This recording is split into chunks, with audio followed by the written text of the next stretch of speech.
The Holy Bible, New King James Version, 1 Samuel 20. Then David fled from Naioth and Ramah, and went and said to Jonathan, What have I done?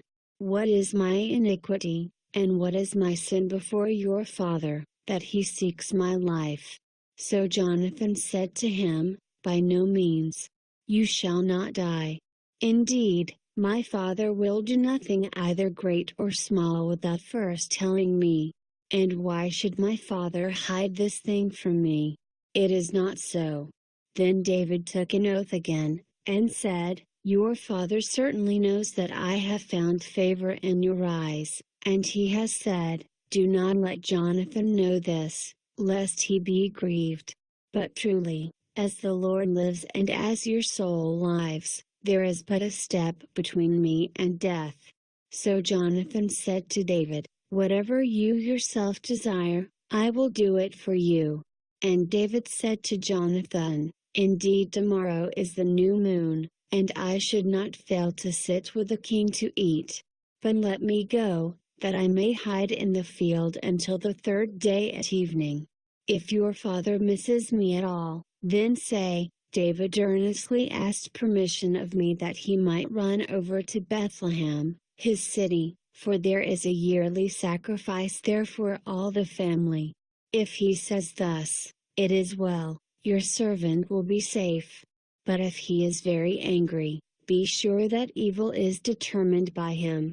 Therefore you shall deal kindly with your servant, for you have brought your servant into a covenant of the Lord with you. Nevertheless, if there is iniquity in me, kill me yourself, for why should you bring me to your father? But Jonathan said, Far be it from you. For if I knew certainly that evil was determined by my father to come upon you, then would I not tell you?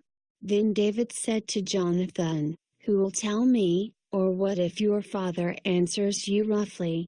And Jonathan said to David, Come, let us go out into the field. So both of them went out into the field. Then Jonathan said to David, The Lord God of Israel is witness. When I have sounded out my father sometime tomorrow, or the third day, and indeed there is good toward David, and I do not send to you and tell you, may the Lord do so and much more to Jonathan. But if it pleases my father to do you evil, then I will report it to you and send you away, that you may go in safety. And the Lord be with you as he has been with my father.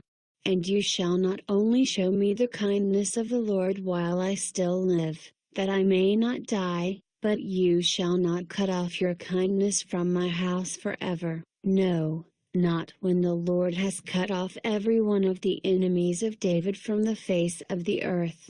So Jonathan made a covenant with the house of David, saying, Let the Lord require it at the hand of David's enemies. Now Jonathan again caused David to vow, because he loved him, for he loved him as he loved his own soul. Then Jonathan said to David, Tomorrow is the new moon, and you will be missed, because your seat will be empty. And when you have stayed 3 days, go down quickly and come to the place where you hid on the day of the deed, and remain by the stone easel. Then I will shoot 3 arrows to the side, as though I shot at a target, and there I will send a lad, saying, Go, find the arrows. If I expressly say to the lad, Look, the arrows are on this side of you, get them and come, then, as the Lord lives, there is safety for you and no harm. But if I say thus to the young man, Look, the arrows are beyond you, go your way, for the Lord has sent you away. And as for the matter which you and I have spoken of, indeed the Lord be between you and me forever. Then David hid in the field. And when the new moon had come, the king sat down to eat the feast. Now the king sat on his seat, as at other times, on a seat by the wall. And Jonathan arose, and Abner sat by Saul's side, but David's place was empty. Nevertheless Saul did not say anything that day, for he thought, Something has happened to him, He is unclean, surely he is unclean. And it happened the next day, the second day of the month, that David's place was empty. And Saul said to Jonathan his son, Why has the son of Jesse not come to eat, either yesterday or today? So Jonathan answered Saul, David earnestly asked permission of me to go to Bethlehem. And he said, Please let me go, for our family has a sacrifice in the city, and my brother has commanded me to be there. And now, if I have found favor in your eyes, please let me get away and see my brothers.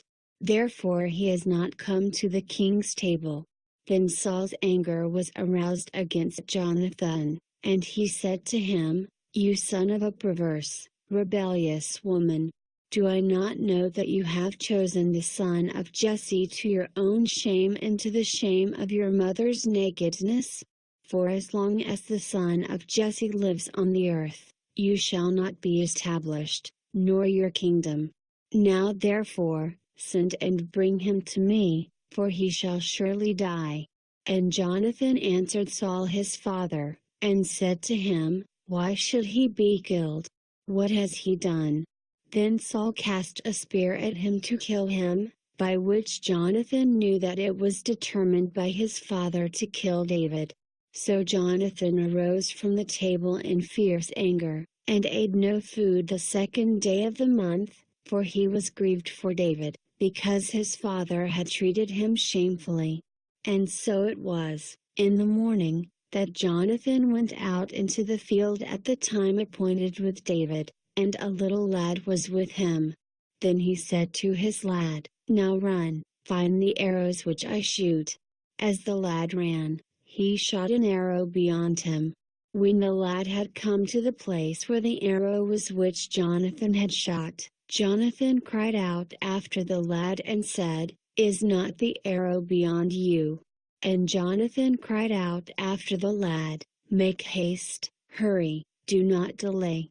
So Jonathan's lad gathered up the arrows and came back to his master. But the lad did not know anything. Only Jonathan and David knew of the matter. Then Jonathan gave his weapons to his lad, and said to him, Go, carry them to the city. As soon as the lad had gone, David arose from a place toward the south, fell on his face to the ground, and bowed down 3 times. And they kissed one another, and they wept together, but David more so. Then Jonathan said to David, Go in peace, since we have both sworn in the name of the Lord, saying, May the Lord be between you and me, and between your descendants and my descendants, forever. So he arose and departed, and Jonathan went into the city.